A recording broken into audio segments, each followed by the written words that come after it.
అనగనగా ఒక ఊరిలో సీత అనే అమ్మాయి ఉండేది.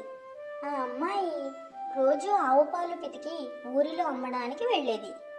వచ్చిన డబ్బులతో రోజులు గడుపుకునేది. ఒకరోజు ఆవు మామూలుగా కన్నా కొంచెం ఎక్కువ పాలు ఇచ్చింది. అది చూసి సీత చాలా సంతోషించింది.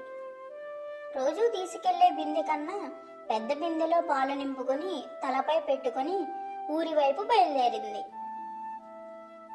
దారిలో సంతోషంగా నడుచుకుంటూ ఎన్నో ఊహలు అల్లటం మొదలుపెట్టింది. ఈ రోజు ఇచ్చినట్టు ఆవు రోజు ఇలాగే పాలు ఇస్తే నాకు ఎక్కువ ఆదాయం వస్తుంది. ఆ వచ్చిన ఆదాయం నేను ఖర్చు పెట్టకుండా దాచేస్తాను. కొద్ది రోజులకి చాలా డబ్బులు జమ అవుతాయి.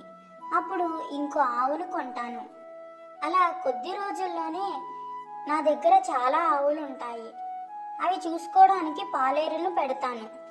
నేను రోజు ఇలా ఎండలో ఊరికి వెళ్ళే అవసరం ఉండదు. అప్పుడు నేను కూడా తెల్లగా అయిపోతాను. వెళ్ళి ఒక కొత్త పట్టు చీర కొనుక్కుంటాను. కొత్త పట్టు చీరలో నేను చాలా అందంగా కనిపిస్తాను. ఊరిలో ఎవరింట్లోనైనా పెళ్ళి అయితే ఆ పెళ్లికి చక్కగా తలస్నానం చేసి కొత్త పట్టు చీర కట్టుకొని నగలు పెట్టుకొని జడలో పూలు పెట్టుకుని వెళ్తాను. అక్కడ నేనే దగదగా మెరిసిపోతూ చాలా అందంగా కనిపిస్తాను.